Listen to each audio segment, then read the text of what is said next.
ഡോക്ടേഴ്സിന്റെ കുറിപ്പിടിയില്ലാതെ ഗർഭചിത്രത്തിനുള്ള മരുന്ന് വിൽപ്പന വ്യാപകമായി നടത്തുന്നുവെന്ന 24 വാർത്തയെ തുടർന്ന് ആരോഗ്യവകുപ്പ് മന്ത്രി വീണ ജോർജ് അതിൽ ഇടപെട്ടു. കർശന നടപടി കൈക്കൊള്ളാൻ ട്രക്ക് കൺട്രോളർ ബോർഡിനോട് നിർദ്ദേശം നൽകുമെന്ന് മന്ത്രി പറഞ്ഞു. ഡോക്ടറെ കുറിപ്പിടിയില്ലാതെ ഗർഭചിത്ര മരുന്നുകൾ വിൽക്കുന്നുവെന്ന വാർത്ത 24 ഇന്നലെ പുറത്തുവിട്ടതാണ്. 24 ഇമ്പാക്ട്. കൊച്ചി നഗരങ്ങളിൽ ഡോക്ടറുടെ കുറിപ്പടിയില്ലാതെ അബോർഷൻ ഗുളികൾ കരിഞ്ചന്ത വഴി വ്യാപകമായി ലഭിക്കുന്നു. പ്രായപൂർത്തിയാകാത്ത പെൺകുട്ടികൾക്ക് പോലും ഈ അബോർഷൻ ഗുളികൾ ഇവിടെ ലഭിക്കുന്നത് വളരെ എളുപ്പമായിട്ടാണ്.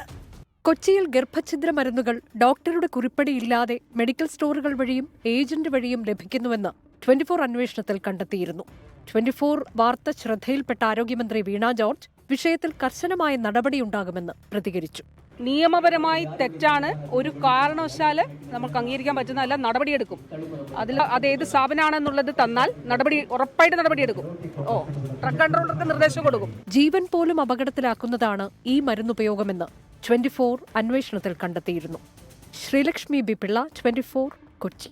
ലോകത്തെവിടെയായാലും ഏത് സമയത്തും 24 വാർത്തകളും ഓഗ്മെന്റഡ് റിയാലിറ്റി പാക്കേജുകളും എക്സ്പ്ലെയിനറുകളും വിശദമായി കാണാൻ ഞങ്ങളുടെ യൂട്യൂബ് ചാനൽ നിങ്ങൾക്ക് സബ്സ്ക്രൈബ് ചെയ്യാം.